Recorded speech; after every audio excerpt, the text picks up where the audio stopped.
Obrigado pela sua audiência. Hoje, o Vivo Voto especial não está dentro da série Prefeitas e Prefeitos, mas sim recebendo aqui um político tradicional do país, um deputado paulista, conhecido nacionalmente e internacionalmente, que é o deputado Arlindo Chinaglia, médico, nosso representante no Congresso Nacional e que já foi, inclusive, presidente, né, da Câmara dos Deputados e também presidente do Parlamento do Mercosul. Arlindo continua na política, ativo, dinâmico, experiente e, além de ficar em Brasília e São Paulo, gosta de percorrer suas bases eleitorais, que são na grande região central do Estado e também em toda a Alta Paulista. Enfim, Arlindo tem votos por todo o Estado, é um deputado que a gente chama de deputado nacional, né? E hoje nos dá o prazer de estar aqui conosco, vai conversar agora com os nossos jornalistas dentro do Vivo Voto sobre o momento atual do país, sobre o momento futuro do país, um pouco de história e também da sua atuação dentro do Congresso e dentro do cenário paulista com a política atual. Muito obrigado, deputado Arlindo, pela visita, pelo seu prestígio aqui na Diário do Brasil, TV Prevê, uma televisão com a cara da cidade, com a cara da região e que tem no jornalismo e na política o foco principal de sua atuação de informação de interesse público. Muito obrigado pela sua audiência.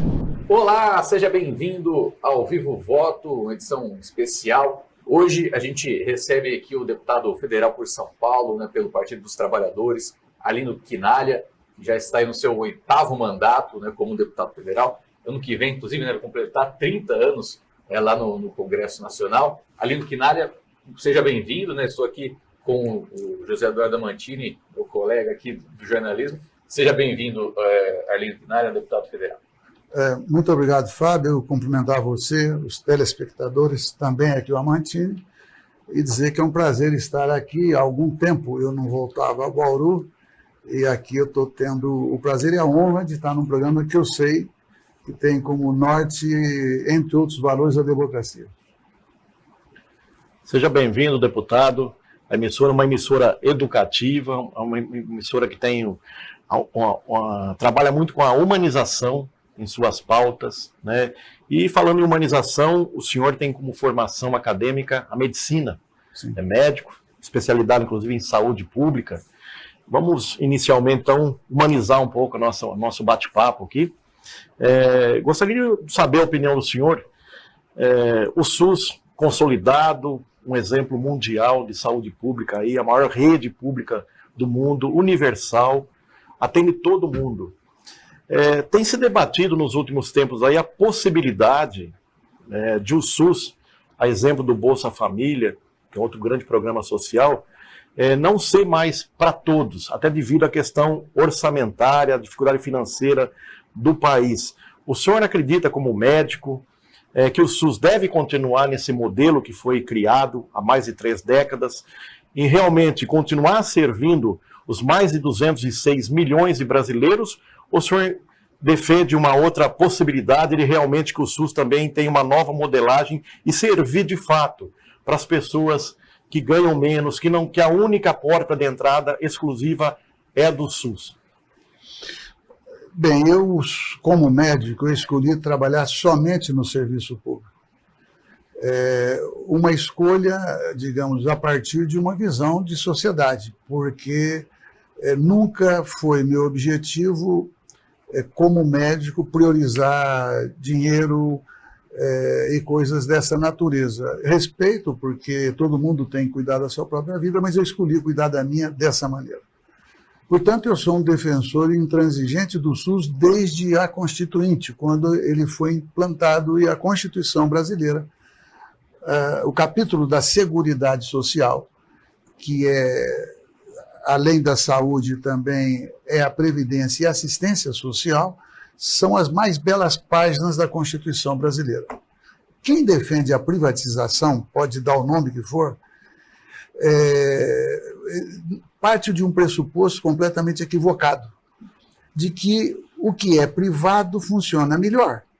E aí as pessoas que têm plano de saúde, não plano de saúde que se gasta 10, 15, 20 mil reais por mês, os planos de saúde que chegam nas pessoas, feito através de empresas, hoje o individual um número bem menor, sabem que se for uma patologia, uma doença que exige um tratamento caro, que tem que ir para a UTI eventualmente, o plano não cobre e envia para o SUS. Isso. Então o SUS não atende, aliás, os 35, 40 milhões que os planos de saúde atendem, o SUS atende também, a imensa maioria, pelo que eu estou dizendo.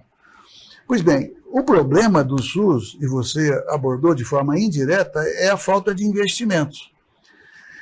Mas quando você tem o orçamento familiar, você tem que escolher o que é mais importante ou não. E assim é a vida. Então, o SUS é ou não é decisivo, literalmente, para a vida e para a saúde das pessoas? É. Bom, então, se nós não conseguimos cuidar da saúde, de quem que nós vamos cuidar? Aí vamos pegar, o ano passado, a renúncia fiscal pró-empresariado foi de 600 bilhões de reais. É mais do que o dobro do orçamento da saúde. Aí você pega, por exemplo, segmentos da economia. Eu não vou dar nome, mas há quem queira prorrogar uma proteção para um determinado segmento até 2049. Então, assim, a desoneração que quando a presidente Dilma propôs era para 5 setores, saiu do Congresso com mais de 50. Então, eu quero dizer com isso o seguinte, vamos discutir, então, o orçamento do Brasil para ver os refis que tem, que é o refinanciamento da dívida, porque o empresariado grande ele tem a seguinte atitude, ele não paga a dívida antiga, e dívida nova ele quer que envelheça. Então, não tem jeito.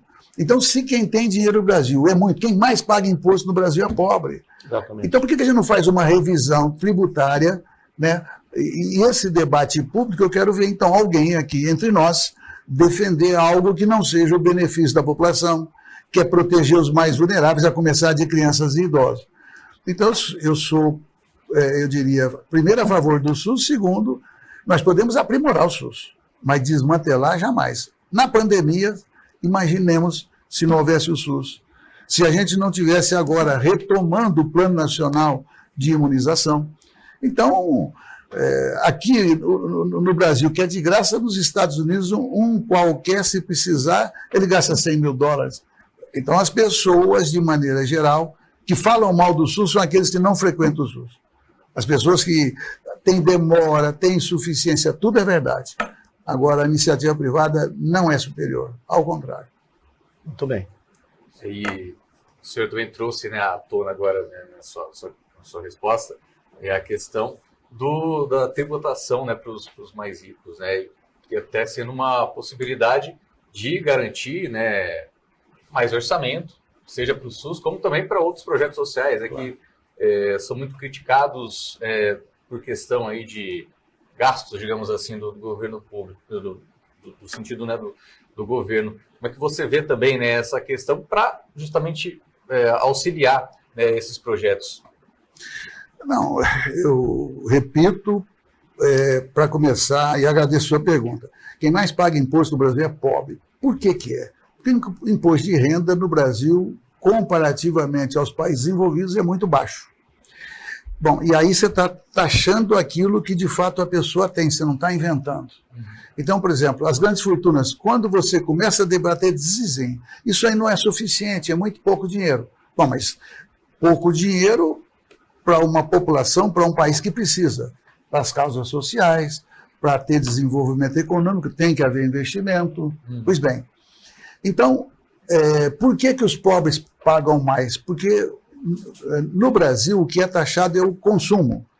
Então, se tem uma caneta, o fabricante dessa caneta ele tem que colocar aqui metal, tem que colocar plástico, tem que colocar tinta, tem mão de obra, tem energia, tem o desgaste da máquina, tem o salário dos trabalhadores, tem a previdência dos trabalhadores, ou seja, tem uma porção de, aqui sim, custos. Mas o imposto que ele vai pagar, então imaginemos que pelo material, tudo aquilo, custa essa caneta, sei lá, 20 reais, não sei, 10 reais, 5 reais, não importa. Mas na hora de vender, os 5 reais é acrescido do lucro, mais o imposto que o empresário diz que é ele que paga. Então ele paga ISS, ele paga ICMS, não, ele coloca no preço final dessa caneta. Portanto, é o pobre, é o remediado, é o rico que paga o mesmo imposto. Portanto, é profundamente injusto. E esse é o debate que ele não é feito na sociedade, e as pessoas todas lamentam ter que pagar impostos. Uns têm razão, se fossem os pobres, mas esses, lamentavelmente, não têm espaço, não têm condição nem econômica, nem social, de estar defendendo aquilo que é a seu favor. Sofre calado e normalmente não tem voz que se levante para defendê-los. Lamentavelmente. Então a política aí tem que jogar um papel adequado. Então é isso, eu acho que a questão tributária ela é um tema central num país que tem tantas desigualdades como temos o nosso, lamentavelmente. Deputado, foi uma semana aí que até o senhor ocupou a tribuna no Congresso Nacional, está repercutindo muito, mundialmente falando, essas declarações do empresário da rede social X, o antigo Twitter, né, o Elon Musk, em relação aí a essa queda de braço com o presidente do Supremo Tribunal Federal, o Alexandre de Moraes. Gostaria que o senhor detalhasse, falasse aqui para a população de Bauru e da região, se tem alguém que tem realmente razão no que disse, né? E como é que o senhor vê aí essa questão, como é que o Supremo deve se comportar e o próprio Congresso. A gente viu lá praticamente o Congresso tendo opiniões diversas, o pessoal, as bancadas da direita, uma posição mais voltada em defesa das declarações do Musk e as bancadas mais progressistas defendendo, obviamente, a instituição Supremo Tribunal Federal. Qual é a opinião do senhor em relação a esse debate, essa polêmica? Primeiro, o Elon Musk ele é um sujeito de extrema direita. Quando do apoio que ele deu no golpe que houve na Bolívia, e ele então respondendo a uma autoridade boliviana disse que dali para frente ele vai golpear, eles vão golpear quem eles quiserem. Então ele já foi o homem mais rico do mundo, continua sendo um dos mais ricos, de extrema direita, portanto ele tem muito poder. E qual que é o discurso da extrema direita no que diz respeito à liberdade de expressão? Então eles defendem a liberdade de expressão como se nós fôssemos contra. Não. Durante a ditadura no Brasil, quem é que lutou por liberdades democráticas, incluindo da imprensa, e a grande imprensa no Brasil aplaudiu de pé o golpe de 64. Depois mudou e hoje, digamos, quando o Bolsonaro tenta dar o golpe, quando alguns generais, enfim, de qualquer das forças aderiram ao golpe, felizmente 2 comandantes, o da Marinha aderiu ao golpe, mas o comandante do Exército à época e também da Aeronáutica resistiram e, portanto, não engajaram as Forças Armadas numa tragédia que iria se repetir. Pois bem, então, quando eles dizem que vai dar o golpe, e ao mesmo tempo eles usam a chamada liberdade de expressão, ou seja, para atacar um representante da mais alta corte judiciária do Brasil. Ele faz isso naturalmente combinado com a extrema-direita brasileira. Porque o que o ministro Moraes está fazendo, e merece aplauso, merece o nosso respeito, ele está fazendo, primeiro, quem investiga a Polícia Federal. Bom, dizer que a Polícia Federal agora está, eu diria, contrariando o seu papel constitucional, precisa provar. A Polícia Federal investiga. O Ministério Público faz a denúncia e é o Judiciário que analisa. Então, quando dizem que bandido bom é bandido morto, eles deveriam reconhecer os seus bandidos, que nós não defendemos a morte deles, nós não somos iguais. Mas nós queremos que pelo menos sejam julgados e paguem pelo erro que tiveram, pelo crime que cometeram, de acordo com as leis. Ou eles não querem mais lei no Brasil, vai ser a lei do mais forte. Isso serve para um trilionário como o Musk. Mas para a pessoa que ganha o seu dinheiro suado, muitas vezes desempregado, nós temos que proteger e pensar a sociedade a partir dos mais vulneráveis. Pois bem, então ele tenta fazer uma queda de braço, você chamou de queda de braço, eu estou dizendo que, na minha percepção, ele vai recuar. É uma característica do falastrão, é uma característica afrontar. Por que ele afronta? Primeiro que ele, arrogante, digamos, por concepção, pelo dinheiro e pelo poder que tem. Amigo do Trump aqui, amigo do Bolsonaro aqui, e do entorno do Bolsonaro. Então, no Congresso existe um conjunto de parlamentares que defendem exatamente porque a questão principal deles não é nem o Musk, é que o ataque que o Musk faz ao Supremo Tribunal Federal serve exatamente ao Bolsonaro.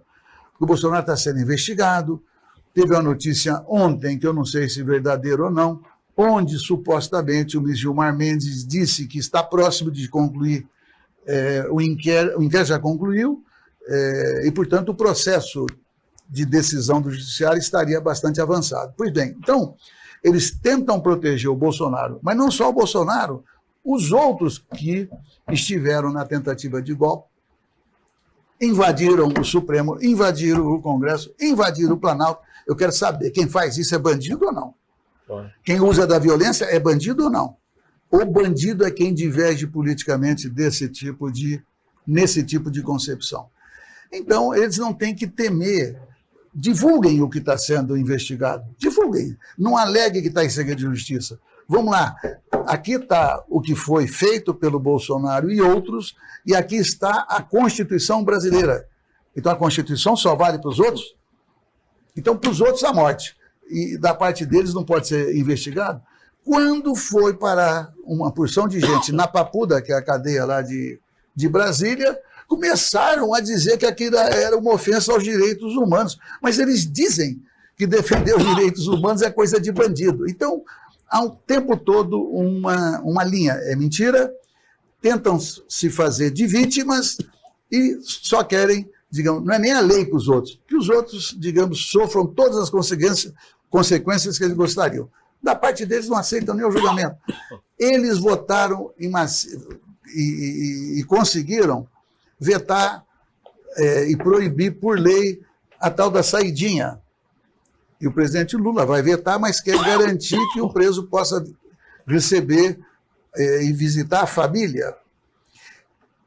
Em torno de 2% apenas de todas as saidinhas é que tem algum tipo de crime, o que tem que ser coibido.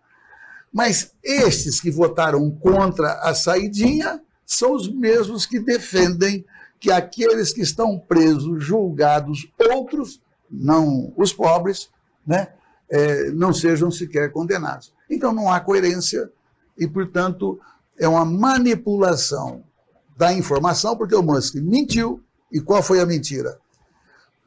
Um jornalista americano, ele pegou uma conversa de funcionários do X, antigo Twitter, e divulgaram como se verdade fossem. E disse esse jornalista que tinha tido uma atitude autoritária do ministro Alexandre de Moraes. Ontem ele recuou. Uma das coisas que eu falei lá no plenário, você pode conferir, é que eles iam recuar. É sempre a mesma coisa, é valentão de turma, é valentão enquanto a lei não chega neles. Quando chega aí, digamos, aí são todas gatinhas manhosas. Então, não dá. Agora, essa discussão, deputado, serve realmente para ofuscar ou para ampliar realmente a discussão de uma coisa mais importante do país, que é o combate à fake news? Eu diria até pior. É mais do que ofuscar. É uma forma indireta de defender fake news. Porque quem hoje tem poder e, felizmente, está atuando de maneira incisiva, eu digo assim, poder de punir, depois que chegar no Congresso. Poder é exatamente o judiciário. Então, quando eles atacam, eles querem manter o judiciário acuado e, a partir daí, a fake news, que é um método de disputa, é a mentira, eles querem manter isenta sem nenhum tipo de julgamento. Isso coincide com aquilo que eu também defendi, que nós temos que regulamentar né? Nós temos que alterar a lei para que, de fato, você tem direito de falar tudo que você quiser, diferentemente do X. Porque no X, se você faz ali uma publicação, os algoritmos, se o que você escreveu, ou qualquer um, não atende os interesses do Musk, ele rebaixa aquela divulgação. Se, ao contrário, é uma publicação que vai no sentido dos interesses da extrema-direita, aquilo ganha uma divulgação maior. Portanto, é mentira que o X represente a livre expressão. E também, complementarmente, quando você fala para não discutir a regulamentação, é isso também, mas com uma defesa anterior muito contundente. E tem outro aspecto. Os problemas do Brasil não são esses. Então, por que a gente não discute, por exemplo, o que fazer para diminuir a desigualdade? E vamos comparar o governo do Lula com o governo do Bolsonaro. É mais do que democrático. Vamos ver o que cada um fez e para quem fez. Eu acho que isso é que interessa à sociedade. E não tem nenhum problema se pensar de forma diferente. O que não dá é a mentira, o que não dá é ficar impune quem calunia, não é? Então, eu acho que nós temos que elevar o nosso padrão de convívio, mas isso não significa somos todos iguais. Não somos, não queremos ser, o que nós queremos é ser convencidos, especialmente convencer, quando a gente acredita que estamos defendendo o que é correto. E até aproveitando esse gancho, né, do assunto mídias sociais, assunto mídia e tecnologia, a gente está completando agora em abril 10 anos aí do Marco Civil da internet, e é claro que, né, muitas coisas foram desenvolvidas a partir disso, só que ainda a gente tem, né, um debate muito aberto com relação justamente, né, à regulação das mídias sociais. Atualmente também, né, inteligência artificial aparecendo muito, né, para ser debatida, proteção de dados, inclusive, né, o senhor tem o projeto de lei da Lei Geral de Empoderamento de Dados, gostaria que o senhor falasse um pouco sobre isso também, né, mas no geral, o que você acredita, né, que vai ser o caminho, né, para esse campo digital, né, nesse debate atual? Olha, é um dos desafios mais contundentes da humanidade hoje, da vida em sociedade. Porque o poder das mídias, todo mundo sabe qual é. Tem gente que acredita, inclusive, que através da mídia você forma milhões. Eu penso um pouco diferente ou muito diferente, porque eu acho, do jeito que está a situação política no Brasil, as pessoas procuram na mídia social aquilo que elas já pensam. E qualquer que seja a mentira que esteja ali, ou quem lê também mente e divulga, mas que vai atingir o incauto que acredita que aquilo é verdade. Porque tem um filtro. Tudo aquilo que vem em favor do que eu penso vira verdade. E esta tem sido uma lógica de uma parte grande da sociedade brasileira. A pessoa quer estar certa, independente se é verdade ou não. Não. Ela quer o conforto, digamos, que tem... Aí citam, tem um cientista, não sei, do mundo, que aí fala que a vacina te transforma em jacaré. Bom, aí, como foi o Bolsonaro que falou, é claro que eu estou exagerando, a pessoa sabe que não vai virar jacaré, mas incutiram na cabeça de muita gente que a vacina era nova, que ela não tinha sido testada e que prejudicava até o DNA. Bom, então, assim, é uma guerra psicológica, é uma guerra política, é uma guerra ideológica permanente. E aí, o Churchill já dizia, numa guerra, a primeira vítima é a verdade. Então, não importa qual é a guerra, mas é uma frase que a gente precisa relembrar. Bem, então, primeiro o projeto que eu apresentei. Eu estou bem impressionado com vocês, porque vocês andam vendo o que a gente faz. Isso é bom. Mas o que é, digamos, o empoderamento de dados? É o primeiro projeto no mundo, é esse que eu apresentei. É claro que não foi ideia minha, né? Mas uma vez que eu tomei conhecimento, então a gente chegou nesse projeto que está muito bom. Vou tentar explicar brevemente. Qualquer um que tenha um celular e que baixe um app, ele paga por isso. Quando é gratuito, inclusive fazem questão de registrar, porque aquilo já deu tanto dinheiro que quanto, digamos, dá mais dinheiro continuarem usando. Segundo, isso todo mundo sabe. O que praticamente ninguém sabe, ou desconfia no mínimo, é que aqueles dados, cada vez que a gente usa qualquer app, aqueles dados, digamos, a mídia social, vamos apelidar assim, ela registra e todo mundo sabe que, de repente, se você pesquisou um carro para comprar, dali a pouco começa a surgir no seu celular, no seu computador, no seu iPad, no qualquer instrumento que sirva para isso, ofertas de carro. Então, assim, para vocês terem uma ideia do que é a riqueza das chamadas Big Techs, que são as grandes empresas de tecnologia, fizeram uma comparação. As 4 maiores valem mais de 8 trilhões de dólares. E compararam com quem? Com aqueles que a gente achava que eram os mais ricos, a vida inteira, até hoje, de certa maneira. São os bancos. Pegaram os 4 maiores bancos do planeta. Sabe quanto vale? Aquele vale 8 trilhões e tanto. Os bancos valem 1 trilhão e, se não me engano, 300 bilhões. Então, é uma riqueza, junto com um poder político, que nós precisamos, eu diria, regulamentar. E qual que é a proposta, então, desse projeto que eu apresentei, que, não, repito, não tem nenhum outro no mundo? É que, primeiro, o cidadão tem que autorizar se os seus dados pessoais poderão ser utilizados ou não. Ou não. Porque hoje usam sem nos comunicar e muitas vezes a gente é surpreendido sucessivas vezes com os nossos dados sendo... É por aí que a gente recebe telefonema, recebe mensagem e deixa, às vezes, a vida muito tumultuada. Bem, mais do que isso, se a pessoa autorizar, terá direito a uma remuneração. Tira um pouco dessas empresas e paga para milhões de cidadãos brasileiros. Espero que isso um dia seja mundial. E vai ser, eu acho. Pois bem, e nós criamos ali, digamos, também da arrecadação que nós queremos que aconteça, dessas Big Techs, mas não só delas, as outras também, nós queremos criar um fundo de combate à fome aqui no Brasil. Então, essa é a ideia. Nós pagamos para ter acesso a um instrumento e eles ganham muito, mas muito dinheiro com os nossos dados e nem sempre nós estamos de acordo. Eu, por exemplo, jamais estarei de que meus dados sejam divulgados, você tem a tua vida exposta, portanto, nós estamos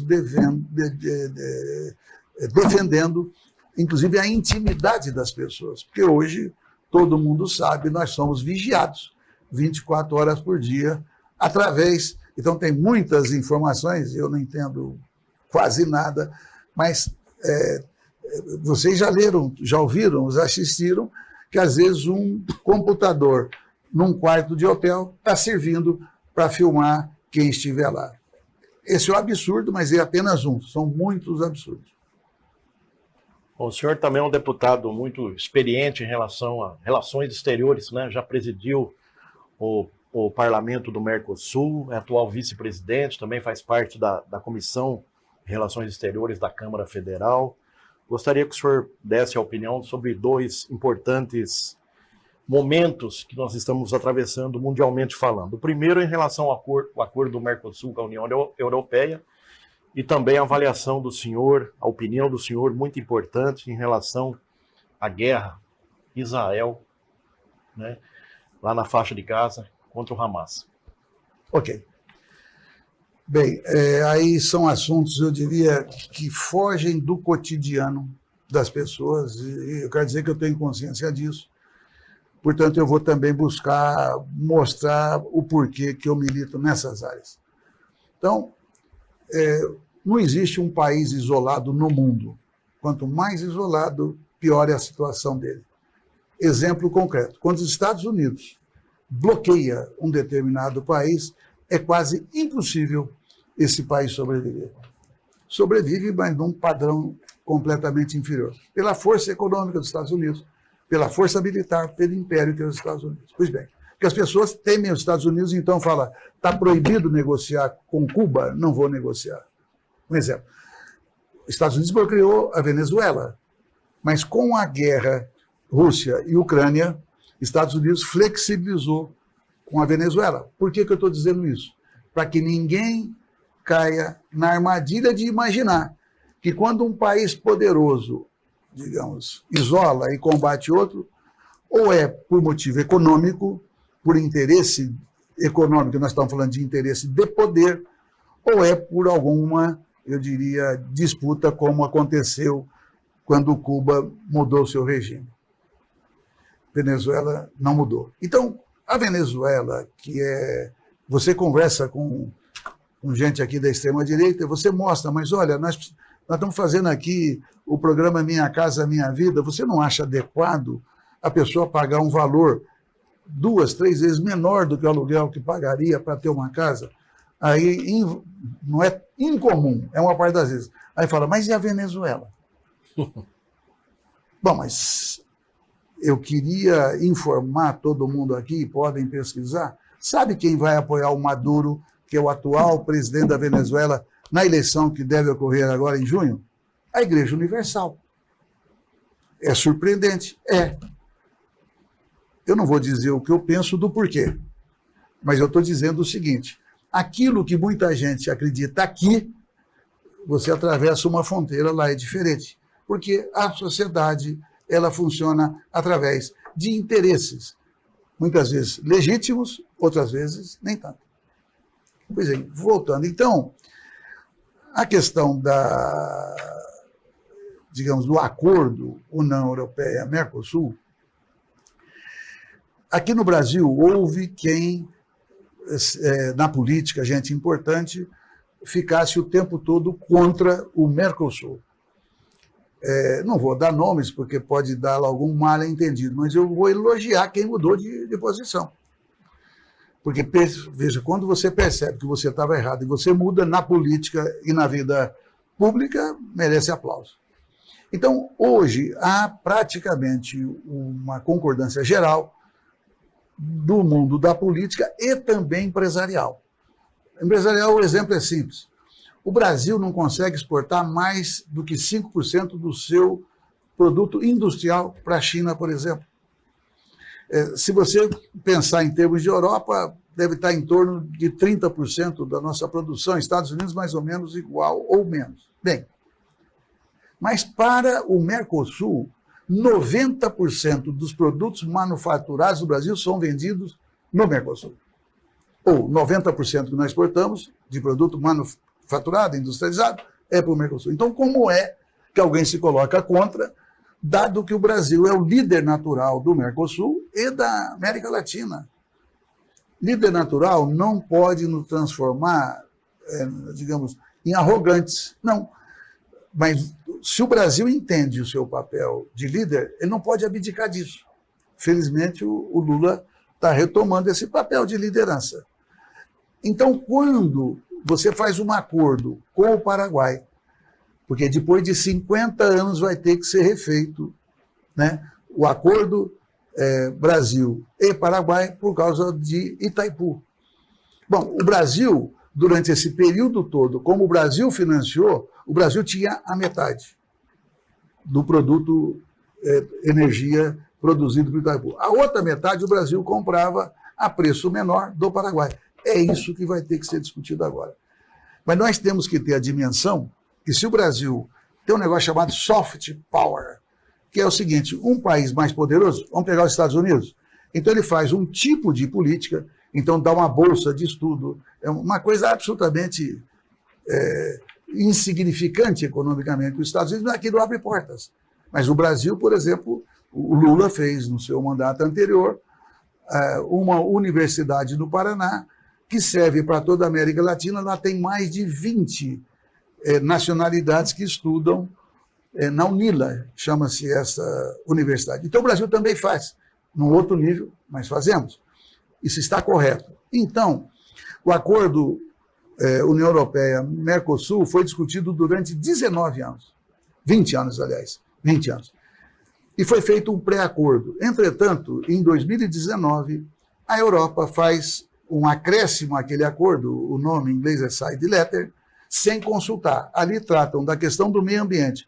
Não precisa da Europa, digamos, nos policiar, monitorar e tentar transformar o meio ambiente numa situação onde a disputa comercial aí fala, olha, houve uma queimada do cerrado brasileiro, então não pode exportar. Nós não podemos aceitar isso, nós somos um país soberano. Ali está previsto na proposta dessa side letter que até 2025 o desmatamento da Amazônia teria que cair 50%. O Lula acabou de dizer, em um ano e pouco já caiu 50% do desmatamento da Amazônia. Não é porque eles querem, é porque nós queremos. Até porque o efeito estufa é real. Não é que vai acabar o mundo, vai acabar a humanidade. Nós é que não vamos suportar se continuar assim como vai. Para se ter uma ideia, tem estudos que mostram que a floresta amazônica ela emite hoje mais gás carbônico do que absorve. Exatamente. Então, isso é um absurdo.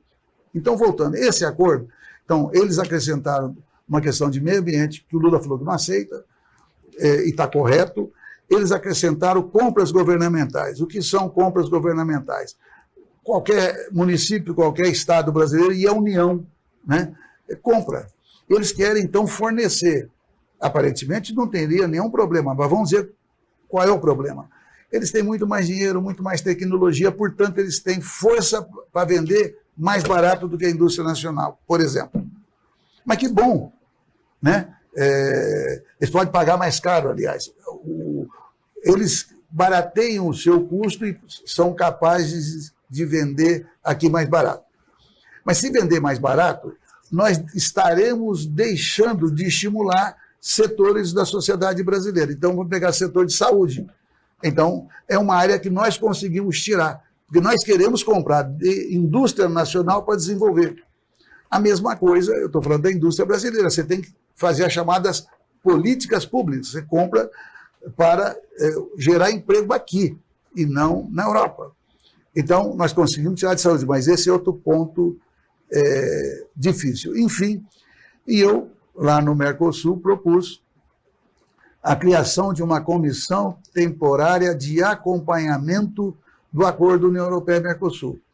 Nós fomos na Bélgica para fazer esse trabalho, nós ganhamos o debate lá, e isso ajuda nas tratativas, porque a arrogância, tem exemplo aí que não cabe detalhar, mas vieram a delegação, e um alemão falou o seguinte, não, nós financiamos a transição do clima aqui no Brasil e na América Latina, não sei onde. Falei, na hora que eu fui falar, eu falei, primeiro, não é favor, isso tem a ver com os acordos de Paris de 2015. Segundo, vocês não estão pagando como deveriam. Ele ficou tão bravinho que sempre quando vem uma delegação, a gente dá um broche para eles, eles dão um livro, eles têm mais dinheiro, né? Aí a secretária, que não percebeu o mau humor do alemão, aí falaram, e agora vai a troca? Ele fez assim um não, com a cara bem feia, e a gente nem dormiu à noite de preocupação. Ou seja, ele aprendeu um pouquinho com a gente. E aí, com referência à guerra, eu acho que é o nome apropriado. Primeiro, ninguém, digamos, o Lula foi o primeiro, com a autoridade que tem, de dizer que aquilo foi um ato terrorista. Entretanto, a própria ONU, ela não caracteriza o Hamas como um grupo terrorista, aquilo foi um ato. E aí querem que o Lula e o Itamaraty é uma tradição centenária, né? O Itamaraty fala, nós seguimos o que o mundo decide. Tanto é que o Brasil apresentou uma proposta de cessar-fogo. Os Estados Unidos vetaram. Eu não me lembro o placar exato, mas, se não me engano, a proposta teve 11 votos e teve 3 contra ou abstenção, e os Estados Unidos vetou. Agora foi aprovada uma outra moção, apresentada pela China e, se não me engano, pela Rússia. E na elaboração da nota, não chamam o Hamas de grupo terrorista. Os Estados Unidos não vetou. Não tem aliado mais forte, mais decisivo, inclusive para os crimes que Israel, lamentavelmente, tem cometido. Quando a gente fala Israel, nós estamos falando do governo de Israel. O Netanyahu, o primeiro-ministro de Israel, ele não representa todo o povo de Israel. Ele tem maioria, mas não representa todo mundo. E tem uma campanha antiga dos judeus que é nunca mais o Holocausto, nunca mais a brutalidade que fizeram contra o povo. Mas eles acrescentaram um movimento que tem, inclusive, em Israel, que é muito forte nos Estados Unidos e no mundo inteiro. Nunca mais para todos, ou seja, inclusive para os palestinos. Por quê? Porque imaginem que ali, o que é a faixa de Gaza? É uma faixa, cada vez menor. Porque, repito, o Netanyahu, ele faz colônias ali em terra palestina, cada vez tirando mais terra. Um palestino, para entrar ou sair da faixa de Gaza, precisa de autorização, estão cercados pelas Forças Armadas israelenses. Tanto é que a definição que existe no mundo inteiro é que ali é o maior presídio a céu aberto do mundo, por essas características. Então, é uma pobreza danada. Aí o ataque matou um pouco mais de 1.000 pessoas, muitas, obviamente, inocentes. Israel vem e ataca a faixa de Gaza e mataram mais de 30.000 pessoas, 70% de crianças, idosos e mulheres.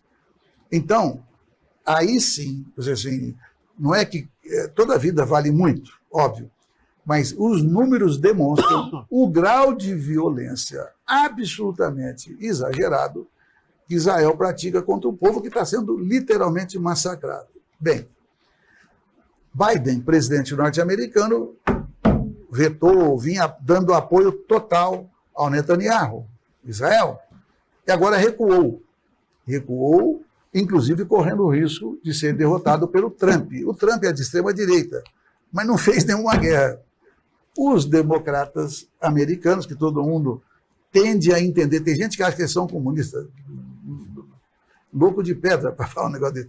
Então, e Biden recuou. Agora, ele não só não está aportando todos os recursos que ele poderia, como ele está criticando publicamente o Netanyahu.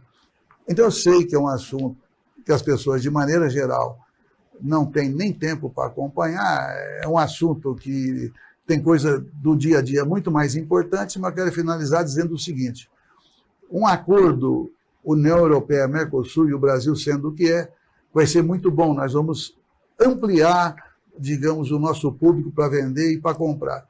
E também, aproveitando, o Brasil faz parte dos BRICS, é um dos fundadores. É um clubezinho que tem 3 bilhões de pessoas, é um mercado, que o nosso mercado é 206 milhões, ali passa de 3 bilhões. Tem a China com poder nuclear, tem a Índia com poder nuclear, tem a Rússia com poder nuclear, e agora veio o Irã. Não veio só o Irã, veio também outros países que são próximos dos norte-americanos. Por que isso é importante? Porque, primeiro, nós não podemos ter um país ou um grupo de países que sejam os xerifes do mundo. Ninguém pediu, né? Principalmente é um xerife que nos explora. Não. Vamos reequilibrar as forças. Então, os BRICS, na minha percepção, foi a mais importante iniciativa para reequilibrar o mundo. O Lula defendeu que nas trocas, comerciais, econômicas, entre os países dos BRICS é Brasil, Rússia, Índia, China e África do Sul. Então, a troca comercial entre esses países não devem mais ser feitas por dólar, tem que ser feita via as moedas nacionais. É importante, esses países vão ganhar dinheiro. Tanto é que o Trump, não na presidência, agora recente, ele vira e diz o seguinte: isso é igual a perder uma guerra. Eu encerro dessa maneira para dizer que as relações internacionais definem também os rumos de cada nação. A gente está aqui na reta final, né, da nossa entrevista, o deputado, mas acho que dá tempo de mais uma aqui. 30 anos na Câmara, né, e aí você já passou por oposição, já foi situação, já foi líder do governo, já foi presidente da Câmara, acho que dá para tem muita experiência para responder essa pergunta, né, do cenário atual lá na Câmara Federal. Como você vê, né, atualmente essa certa queda de braço, né, entre as lideranças do Legislativo com o Executivo, também essa questão da polarização, né, dentro do cenário político nacional, questão também de equilíbrio entre os poderes, um pouco desse dia a dia ali. Eu não veria nenhum problema numa polarização por ideias.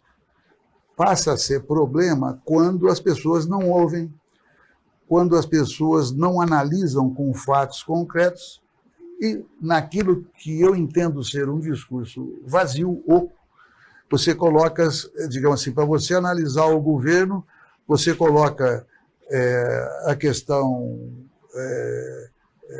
do aborto. O aborto é um tema bastante complicado. Eu não vou dar o nome, mas tem entre os 4 bispos mais famosos, dentre os neopentecostais evangélicos, já defendeu o aborto lá atrás. O Malafaia, vou dizer porque senão fica parecendo que é... O Malafaia já defendeu o aborto.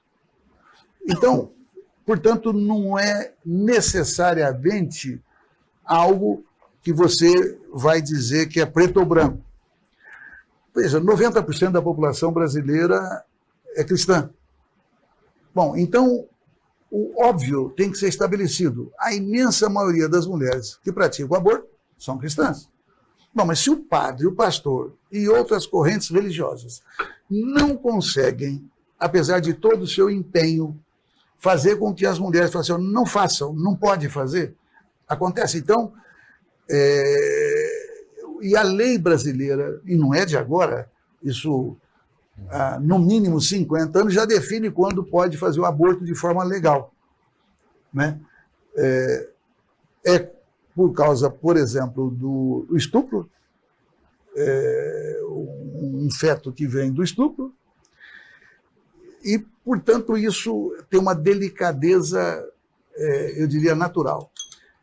Então, você tem um feto que, digamos, está morto. Você vai fazer ou não? É chamado aborto inevitável na medicina, e é óbvio, é inevitável. Você vai deixar a mulher morrer? Porque eu vou fazer aqui uma provocação, eu vou avisar que é provocação. Se você vai discutir, por exemplo, a origem da vida, e, portanto, as pessoas que acreditam nisso falam, olha, ali está o óvulo, ali já está a alma, portanto, o aborto você está matando um ser humano. Colocado nesses termos, é o horror total. Eu vou fazer uma pergunta. Quem é que pensa dessa maneira que é contra fazer o transplante de órgãos para salvar uma vida? A quem seja, mas é um grupo minoritário, não vou dizer. Mas a grande maioria dos cristãos e dos chefes de igreja, vamos chamar assim, silenciam, estão de acordo. Bom, mas quando você tira o coração de um ser humano que está com morte cerebral definida, onde é que está a alma? Está no cérebro que morreu ou também está no coração? Quem é que definiu isso? É impossível. Então, apenas fazendo, repito, uma provocação respeitosa, se a alma estiver no coração, então você estaria cometendo também um assassinato de uma vida humana, com alma inclusive, claro. Então, é preciso, eu diria...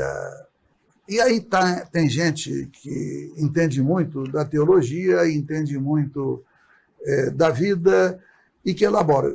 Isso que eu provoquei aqui é porque, como eu vivo do debate público, eu preciso ter argumentos para que a pessoa me convença. Mas colocado nesses termos, é difícil, então, você convencer, porque quem é que te deu a propriedade? Deus não te deu a propriedade, define onde é que está a alma. Se depender de mim, eu posso presumir. Mas, então, ninguém pode dar aula em determinado nível. O que existe são princípios, né? Existem dogmas e eu respeito. Mas, se nós queremos, de fato, respeitar o ser humano na sua plenitude, então nós temos que entender, bom, se for pecado, as igrejas, inclusive, digamos, é parte de qualquer igreja perdoar. Né? É diferente de você não punir do que você defender aborto. Eu não acho que aborto é igual você trocar de camisa. É óbvio que não. Tem sofrimento, é uma decisão difícil. Mas depois disso ainda querer prender uma mulher, aí eu já não concordo. Mas, enfim, é um debate que foi para exemplificar a questão da polarização. E com referência, por repercussão que isso tem, a briga política entre legislativo e executivo, Tem coisas que nem eu sei. Mas o Lira diz uma coisa que me incomoda. Eu quero começar pela parte ruim para mim. Quando ele fala que determinado ministro não cumpre com a palavra. Bom, eu cumpro com a minha. E eu gostaria que houvesse resposta a isso. Porque, senão, eu tenho que responder por algo que eu não tenho nada a ver com isso. Concorda? Eu não fiz acordo. Quando eu faço acordo, eu cumpro. E aí, eu estou naquele meio dos que não cumprem acordo, não é uma situação legal. Eu estou começando falando mal de mim mesmo, ou do nosso lado, hipoteticamente, porque também o Lira pode estar certo ou pode estar errado. Mas eu acho que mereceria uma resposta até para esclarecer, porque se alguém não cumpriu, cumpre. É simples assim, eu sou a favor de cumprir a palavra. E aí, veja, a maioria do Congresso Nacional é de direita. Então, o governo do Lula está cercado pela independência do Banco Central. Está cercado por uma maioria no Congresso que nós estamos tentando construir o apoio, mas é um apoio instável, tem hora que sim, tem hora que não. Além disso, tem toda uma estrutura, porque nós derrubamos o teto de gastos, que você chamou a atenção. Nós sempre entendemos que o investimento em saúde é investimento e não gasto. Nós derrubamos, mas veio o novo arcabouço fiscal, que não considera somente a inflação do ano anterior para você reajustar os valores. Também tem arrecadação.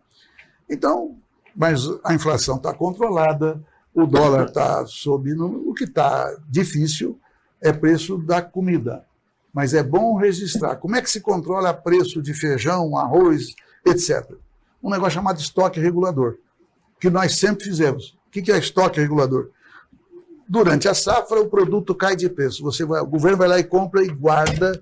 Quando foi passando o período da safra e começa a aumentar, o governo vai lá e desova a quantidade necessária e suficiente de um determinado produto. Vou falar arroz, por exemplo. Isso acabou, não fomos nós que acabamos. E agora, para repor, o Brasil chegou a ser a 6ª economia mundial, aí foi para 12º lugar. Agora conseguimos trazer de 10, já somos a 9ª economia mundial.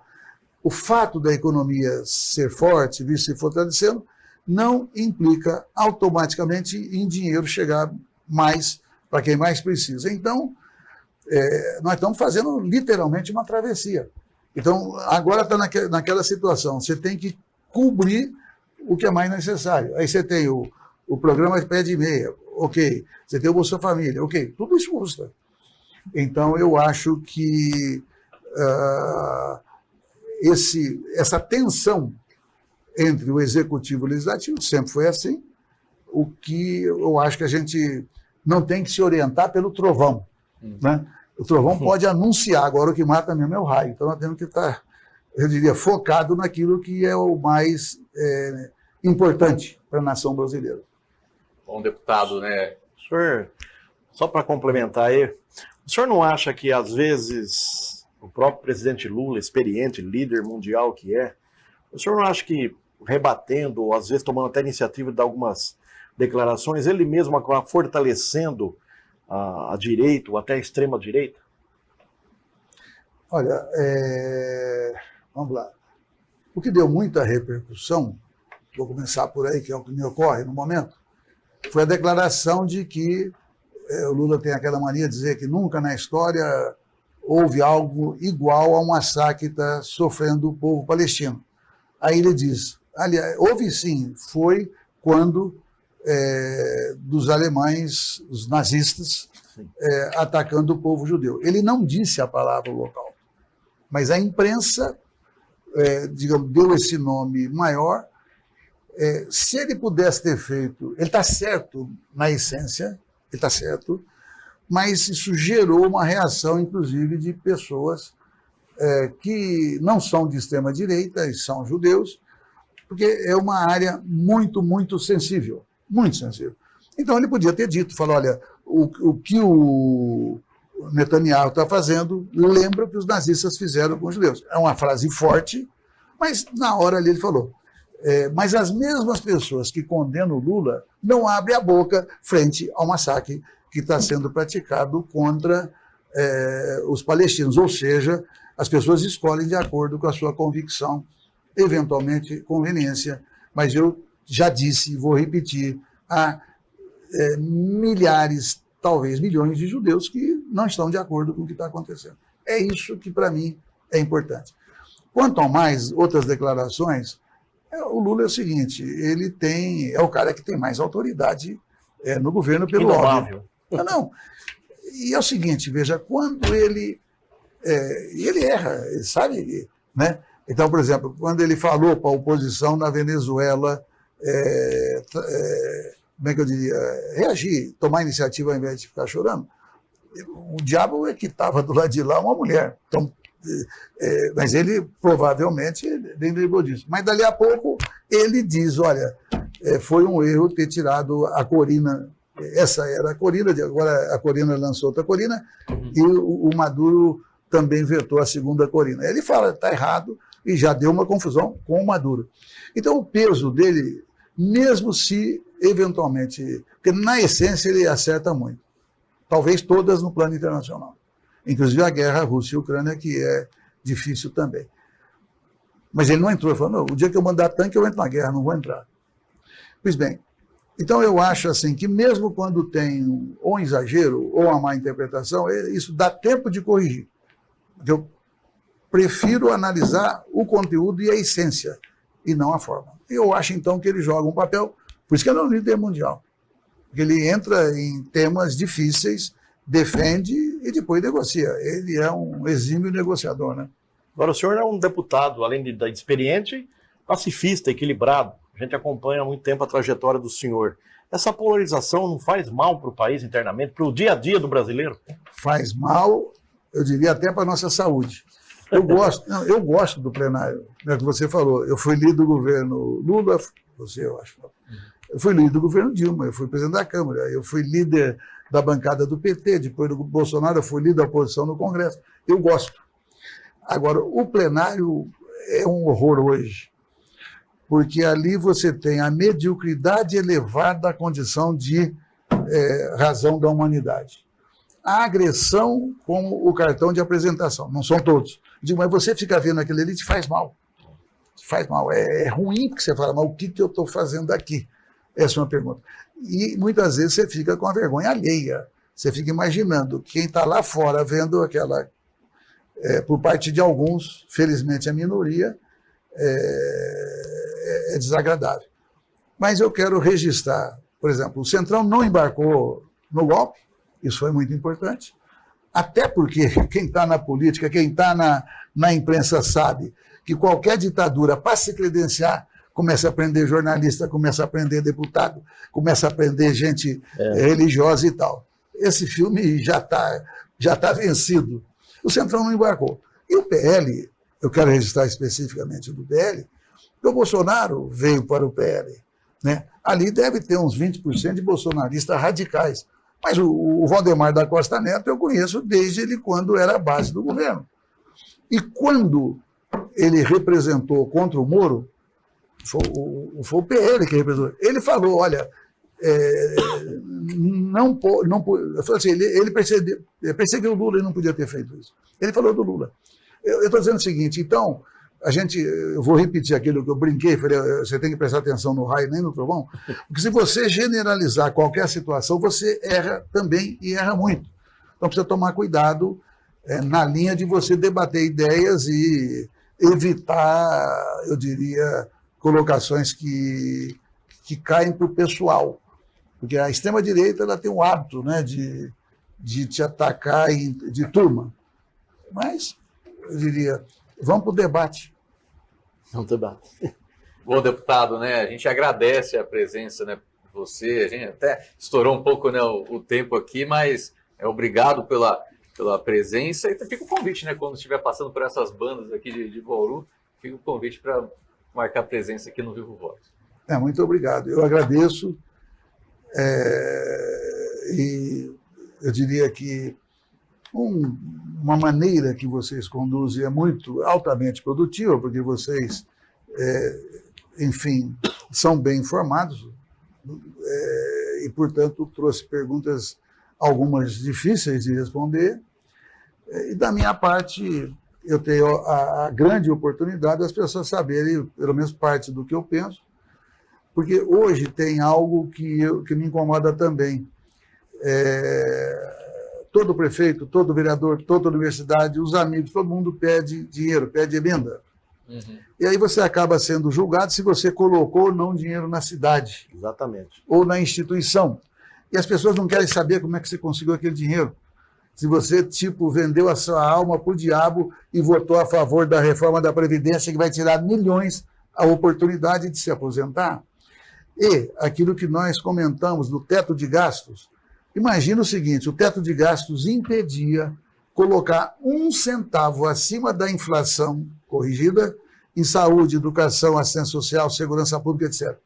Então alguém trouxe 500 mil reais para Bauru, 1 milhão.